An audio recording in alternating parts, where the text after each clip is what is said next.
And what's your relationship like with the rest of the boys? I'm sure you get asked this all the time. But I great with imagine most it evolves. of them. Great with most of them.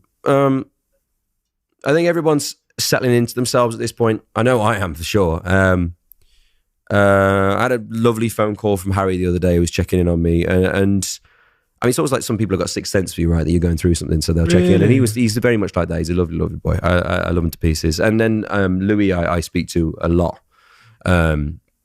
And we've always had a really, really close connection. And the funny thing for us, and I've said this a lot, but we hated each other at the start. But it's almost the people that you grow closest to, you know. And Niall, I'll say it because he brought it up quite recently, but the whole thing of the talk about the reunion, like for me, I'd rather we talked about it sooner rather than later, because I don't want to. It's tough touring that sort of a record, and I enjoyed touring for what I enjoyed it for, but there's parts of it that really, really fucked me up, man. In a sense, I'll be honest with you. But none of us talk about it. It's like it's taboo subject. Like, oh, we can't get back together. What do you mean? Oh my god, like us in the same room. What the fuck is that about? What fucked you up about touring? My dad said it from day one, lonely hotel rooms, man. Getting locked in that room is not fun when you've been exposed. I mean, I've come off gigs before. I did a gig in Dubai. I was really worried no one was going to show up. It was one of my first solo gigs by myself. And I suppose I'm uber self-critical. I'm always like, I don't know what the hell's going on. So I get to this park, and the capacity for the park is like, you've never seen. I'm looking at like a park. I'm like, how the hell? And I'm thinking, we're getting paid a lot of money to be here. This is going to be really embarrassing if nobody shows up. And I don't know anybody in Dubai. I can't even call 10 friends to be here. So I'm like, at dinner, I'm not eating my food and whatever else. Then I get back to the gig, and there's people chanting and going, Liam. And I'm like, okay, there's people here. Oh my God, I can chill. I get out there, and I'm like awash with these sea of people. And I notice the sound system's hella quiet behind me. I'm like, this doesn't make any sense. I get through the gig, and you autopilot the hell out of it. When I got off stage, they're like, oh, you broke a record. You're on a list with Michael Jackson. It was 110,000 people. I'm like, and I was like, I shit you not. I got back to my hotel room, and I was sat in my room on a chair like this.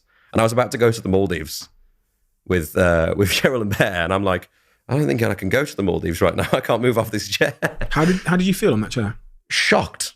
Why? Like, to go from like, I don't know who's going to be here, to then I looked on the thing, and it's like Oasis, Robbie Williams, all these amazing, AC/DC, all these outdoor gigs, amazing outdoor gigs. And then just me and Michael Jackson. And he's in there like 3 or 4 times. I could never watch X Factor because I was always heartbroken, because I'd been the guy who made it really far and then got let go. And it ruined me when I was 14. I was crap at school, depressed. Like it ruined me at one point. But I've also then been the guy who, I think my dad actually came out and said it in a thing we were filming once. He was like, you've been told no more than any winning X Factor contestant, or like any successful X Factor contestant. I'm like, thanks, Dad. It's great to know. What an unusual experience. Wild. If you were to tour again, would you do it differently? Would you have... I don't actually even know how I would tour again. I really want to, and like, I want to put... I always said throughout this solo career, I'd let my songbook speak to me. And I don't think my songbook has necessarily spoke to me enough to get me off my ass to go somewhere yet. I only became a solo artist because I had stripped that down. I wasn't going to do it. I was going to leave it alone. Music? Yeah.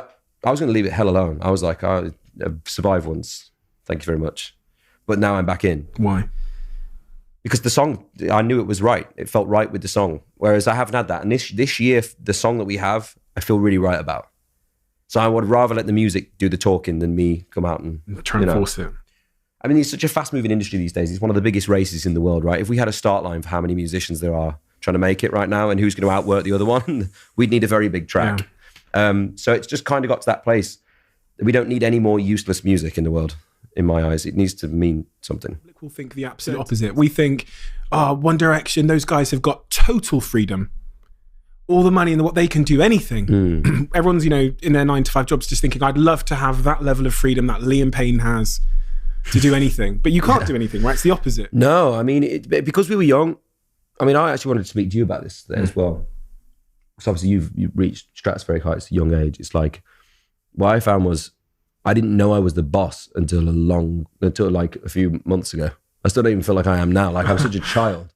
And everyone I work with is like double your age, older than me and wiser than me. And I'm like, what the hell am I doing here with these people? So it's like, you know, when we were 17, I thought the security guard was like in charge of me. Like I was like, oh, can we leave the room? No. Okay, then not to worry. I'll just stay here.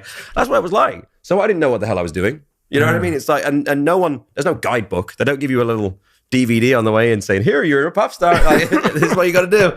So I'm like in the room, like, what, are we allowed to leave? And then eventually that becomes like an angry person. And I was. Yeah. Because there was points where it was toxic and it was difficult. Don't get me wrong. We had the best time ever. We did.